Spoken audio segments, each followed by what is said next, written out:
Ganesha tutorials YouTube ಚಾನೆಲ್ಗೆ ಸ್ವಾಗತ.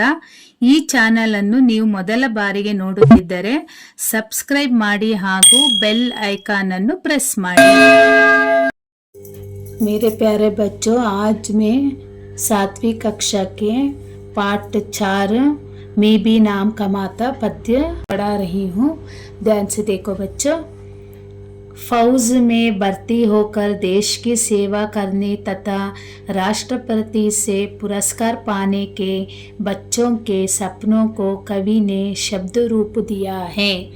ಅಂದರೆ ಕವಿ ಏನು ಹೇಳ್ತಾ ಇದ್ದಾನೆ ಅಂದರೆ, ಫೌಜ್ ಅಂದರೆ ಸೈನಿಕರಲ್ಲಿ ಭರ್ತಿ ಆಗಿಬಿಟ್ಟು ದೇಶದ ಸೇವೆಯನ್ನು ಮಾಡಿ ರಾಷ್ಟ್ರಪತಿಯಿಂದ ಪುರಸ್ಕಾರವನ್ನು ಪಾನೀಕೆ ಬಚ್ಚೋಮೆ ಪುರಸ್ಕಾರವನ್ನು ತಗೊಳ್ಳೋದಕ್ಕೆ ಮಕ್ಕಳಲ್ಲಿ ಒಂದು ಏನು ಕನಸು, ಈ ಕನಸಿನ ರೂಪವನ್ನು ಇಲ್ಲಿ ವ್ಯಕ್ತಪಡಿಸಿದ್ದಾರೆ. ಯಹ ಕವಿತಾ ಸಚ್ಮುಚ್ ಬಚ್ಚೋಂ ಕೆ ಲಿಯೆ ಪ್ರೇರಣಾದಾಯಕ. ನಿಜವಾಗ್ಲೂ ಇದೊಂದು ಕವಿತೆ ಮಕ್ಕಳಿಗೆ ಒಂದು ದಾರಿದೀಪ ಆಗಿದೆ. ಧ್ಯಾನ್ ಸೆ देखो बच्चा.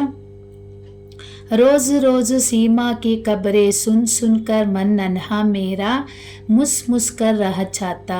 ಅಂದರೆ ರೋಜು ರೋಜು ಡೈಲಿ ಸೀಮಾ ಕಿ ಖಬರೆ ಅಂದರೆ ದೇಶಕ್ಕೋಸ್ಕರ ಹೋರಾಡಿದಂತಹ ವಿಷಯಗಳನ್ನು ನಾನು ಓದಿ ಓದಿ ಸುನ್ ಸುನ್ಕರ್ ಮನ್ ನನ್ನ ಮೇರ ಕೇಳಿ ಕೇಳಿ ಮುಸ್ ಮುಸ್ಕರ್ ರಹ ಜಾತ ಯೋಚನೆ ಮಾಡ್ತಾ ಇದ್ದೀನಿ. ಅಗರ್ ನಾ ಹೋತಾ ಛೋಟಾ ಬಚ್ಚ, ನಾನು ಚಿಕ್ಕವನಾಗಿಲ್ಲ ಅಂದಿದ್ರೆ ತೋ ಲೇಕರ್ ಬಂದೂಕ್ ಹಾತ್ ಮೇ, ಬಂದೂಕನ್ನು ನನ್ನ ಕೈಯಲ್ಲಿ ಹಿಡ್ಕೊಂಡು ಮೇ ಬಿ ನಾಮ್ ಕಮಾತಾ, ನಾನು ಹೆಸರು ಮಾಡ್ತಾ ಇದ್ದೆ. ಜಟ್ಪಟ್ ಹೋಕರ್ ಬಡಾ ಫೌಜ್ ಮೇ, ತಕ್ಷಣ ನಾನು ದೊಡ್ಡವನಾಗ್ಬಿಟ್ಟು ಏಕ್ ಯಹಿ ಬಸ್ ಮನ್ ಮೇ ಹಾತ, ನನಗೆ ಇದೇ ಮನಸ್ಸಿನಲ್ಲಿ ಒಂದು ಯೋಚನೆ ಬರ್ತಾ ಇತ್ತು. ಮೇ ಬರ್ತಿ ಹೋ ಜಾತಾ ಅಂದರೆ ಫೌಜಲ್ಲಿ ನಾನು ಸಹ ಭರ್ತಿ ಆಗೋಗ್ಬಿಡ್ತಾ ಇದ್ದೆ.